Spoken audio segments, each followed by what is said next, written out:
Subscribe करें science with VS channel को और बेल आइकन को दबाएं ताकि आपको मिलते रहें साइंस और मैथ्स के सुपर वीडियोस। चलिए देखते हैं हमारा क्वेश्चन नंबर 13 क्या कहता है। In the given figure PQ is a chord of a circle with centre O and PT is a tangent if angle QPT is equal to 60 degree find angle PRQ। Sir देखिए थोड़ा सा आसान तो नहीं रहेगा ये क्वेश्चन, क्यों sir? क्योंकि हॉट्स का क्वेश्चन है, थोड़ा सा हाई इंटेलेक्चुअल क्वेश्चन है, थोड़ा सा हम लोगों को सोचना पड़ेगा, इसमें इंटेलिजेंस का यूज करना पड़ेगा। वैसे सारे क्वेश्चंस में करना पड़ता है, ये CBSE 2015 में आया हुआ क्वेश्चन है तो बहुत ज्यादा अच्छा क्वेश्चन होगा। देखिए कैसे सर बोल रहा है, एक सर्किल है जिसका सेंटर O है, ठीक है, वहां पे उसके अंदर OQ और OP को मैच किया गया है, वो भी आप नेगलेक्ट कीजिए। सबसे पहले देखिए कि आपका OPT क्या है, आपको टेंजेंट गिवन है, PT क्या है, आपको टेंजेंट गिवन है, ठीक है। अब अगर आपको PT टेंजेंट गिवन है तो उसी के मुताबिक आपको एंगल्स भी गिवन है, सिर्फ एक एंगल गिवन है QPT आपको एंगल गिवन है, कितना गिवन है सर? 60 डिग्री। यहां पे जगह नहीं था इसलिए नहीं लिख रहा था, 60 डिग्री गिवन है, ठीक है। अब सर एक चीज यहां पे आप देख लीजिए सर, ये देखिए OP क्या है आपका, रेडियस है, OQ क्या है आपका, रेडियस है। दोनों आपके रेडियस है कि नहीं? बिल्कुल है, मानते हैं ना, बिल्कुल है। अब रेडियस क्या होता है? परपेंडिकुलर होता है टेंजेंट के, तो सर ये पूरा एंगल हमारा कितना निकल के आ जाएगा? 90 डिग्री। 90 डिग्री माइनस 60 डिग्री, ये वाला एंगल सिंपल आपका कितना आ गया? 30 डिग्री। इसको करके बताना पड़ेगा अपने को, ऐसे नहीं लिख देना है, ठीक है, ऐसे नहीं लिख देना है। अब OP मतलब इसी में पहले हम लोग समझ लेते हैं क्वेश्चन को, उसके बाद बनाएंगे, थोड़ा सा समझने वाला क्वेश्चन है, ठीक है। हाँ मतलब चलिए आगे बढ़ते हैं। अब देखिए OP और OQ एक ट्राइंगल है, OQP ट्राइंगल इमेजिन कीजिए, बाकी सबको नेगलेक्ट कीजिए, जिसके आर्म्स देखिए OQ रेडियस है, OP रेडियस है, दोनों अगर RR है तो कौन सा ट्राइंगल बन गया सर? आइसोसेलेस ट्राइंगल बन गया है ना। हाँ, angles between the same arms are equal, ये वाला लाइन तो आपको याद ही होगा कि एंगल अगर दोनों सेम आर्म्स के बीच में है, दो एंगल्स दोनों इक्वल होंगे, यानी कि ये भी 30 डिग्री और ये भी आपका कितना आ गया? 30 डिग्री आ गया है, ठीक है। अब अगर ये आपका 30 डिग्री आ गया है तो ये वाला एंगल आप आराम से निकाल लीजिएगा, ठीक है। और सर इसमें एक थ्योरम, एक लाइन आपको ऐड करना पड़ेगा कि the angle subtended bye an arc of a circle at centre is double than the angle subtended by it and on any या at any part of the circle। देखिए यही वाला चीज यहां पे यूज करेंगे। क्या बोला मैंने उसको एक बार समझ लेते हैं कि देखिए ये एक आर्क है, ये क्या बना रहा है सर? एक एंगल बना रहा है, ये वाला एंगल, ठीक है। ये इसका रिफ्लेक्स एंगल है, वो वाला हम लोगों को देखना है। रिफ्लेक्स एंगल भी निकल जाएगा, 360 होता है, माइनस कर देंगे इस वाले एंगल को तो निकल जाएगा। समझ में आ रहा है ना? बस उतना समझिए। अब सर ये एंगल जो होगा इसके डबल होगा कि नहीं, क्योंकि ये अलग आर्क पे है और रिमेनिंग पार्ट, ये रिमेनिंग पार्ट बचा ना, उस पे कहीं पे भी अगर हम लोगों ने बना दिया एक एंगल तो वो क्या होगा? उसके हाफ हो जाएगा, मतलब इस वाले के हाफ ये हो जाएगा। तो इसी तरीके से हम लोगों को इसको बनाना है। सबसे पहले सॉल्यूशन पे आते हैं। सॉल्यूशन में हम लोगों को गिवन लिख देना है। गिवन क्या है सर? एक सर्किल है, या गिवन लिखते हैं डायरेक्ट कि अ सर्किल, या O is the centre of the circle, क्योंकि इसी से शुरू करेंगे। O is the centre of the circle का सेंटर हमको O दिया है,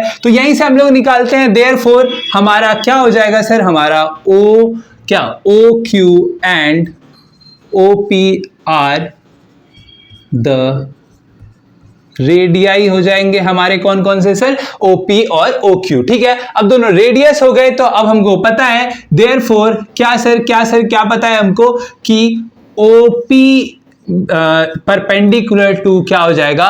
PT, क्योंकि सिंस टेंजेंट परपेंडिकुलर रेडियस, ये हम लोगों को शॉर्ट में लिखना है, क्योंकि टेंजेंट क्या होते हैं? परपेंडिकुलर टू रेडियस होते हैं। देयरफॉर हमको यहां से क्या पता लग गया सर? यहां पे एक और चीज पता लग गया कि एंगल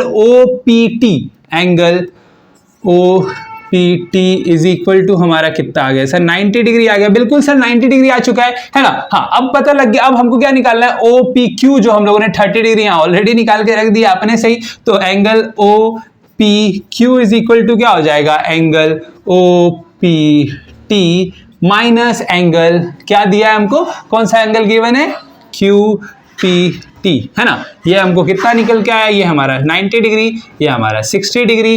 तो एंगल OPQ हमारा कितना निकल के आ गया सर? एंगल OPQ हमारा निकल के आ गया 30 डिग्री। एंड या फिर इज इक्वल टू यहीं पे लिखते हैं कि एंगल OQP इसके इक्वल होगा, OQP भी इक्वल होगा। क्यों sir? Since triangle OQP is an isosceles triangle. ठीक है, पता लग गया ना। अभी मैंने जो जो यहाँ पे बताया ना उसको मैं बस लिखते जा रहा हूं ऐसे ऐसे, ताकि आप लोगों को, जो अभी तक तो हम लोगों ने समझ ही लिया है कि क्वेश्चन बनेगा कैसे, बस उसको लिखते जा रहे हैं ताकि हम लोगों को पता लगे कि लिखना कैसे है। ठीक है, इतना सा हमारा निकल के आ गया। अब हमको पता है sum of all sides of a triangle क्या होता है। एंगल सम प्रॉपर्टी डायरेक्ट लगा देते हैं, डायरेक्ट लगा देते हैं। एंगल QPOP या POQ इज इक्वल टू क्या हो जाएगा, इज इक्वल टू हो जाएगा 180 डिग्री माइनस 60 डिग्री। ये देखिए कहां से आया सर, ये हमारा 30 डिग्री है, ये हमारा 30 डिग्री है। ठीक है, इस एंगल को हमको निकालना है, तो तीनों का सम क्या है sir 180 degree minus 60 degree, 30 plus 30 कर दिए तो यही वाला एंगल निकल के आएगा। बिल्कुल आएगा। यहां पे आप लिख दीजिए एंगल सम प्रॉपर्टी है सर, ये एंगल सम प्रॉपर्टी क्या कहता है कि sum of all angles of a triangle is equal to 180 degree. ठीक है, अब देखिए एंगल POQ हमारा कितना निकल के आ गया, निकल के आ गया सर 120 डिग्री हमारा ये निकल के आ गया। ठीक है, अब ये तो हम लोगों ने निकाल लिया। अब हमको चाहिए क्या, हमको सर इसका रिफ्लेक्स एंगल चाहिए, तो इसी का रिफ्लेक्स लिख देंगे यहाँ पे। Reflex angle POQ is equal to क्या हो जाएगा सर, देखिए पूरा एक सर्किल बना रहा है, ये पूरा एक सर्किल बना रहा है, उसका कितना डिग्री हो जाएगा सर, कितना हो जाएगा बोल दीजिए सर, बोल दीजिए इस बार तो बोल दीजिए 90 प्लस 90 प्लस 90 प्लस 90, 360 डिग्री हो जाएगा। 360 डिग्री माइनस 120 डिग्री, इसको माइनस करते हैं सेपरेट मिल जाएगा। कितना, कहां पे माइनस कर बताइए सर, 360 डिग्री माइनस 120 डिग्री, 0 का 0, 6 में यहाँ 4 आ गया,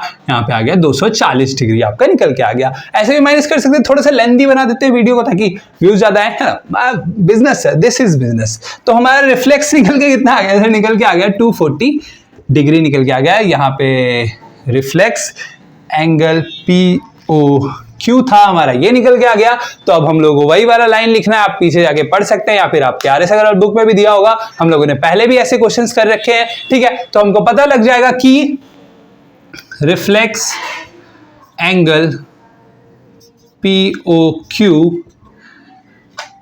is equal to is equal to double of ना, हाँ 2 इंटू क्या हो जाएगा, 2 इंटू एंगल जो हमसे पूछा है, कौन सा पूछा है सर, एंगल PRQ। आपको ब्रैकेट में वही चीज लिखना है। क्या सर, क्या लिखना है, बहुत बड़ा है sir. Since the angle subtended bye an arc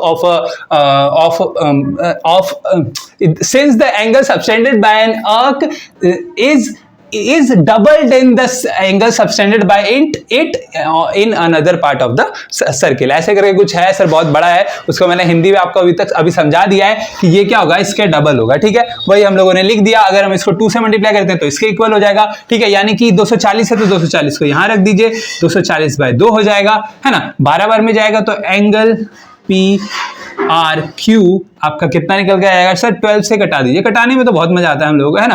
तो देयरफॉर आपका एंगल PRQ निकल के आ गया कितना, 120 डिग्री निकल के आ गया। देखिए सर, थोड़ा सा इंग्लिश तो वैसे भी हम लोग को याद नहीं रहता है, तो थोड़ा सा गड़बड़ी हुआ है, वो चलेगा हमारे लिए। ये था हमारा क्वेश्चन नंबर 13। चलिए बढ़ते हैं आगे।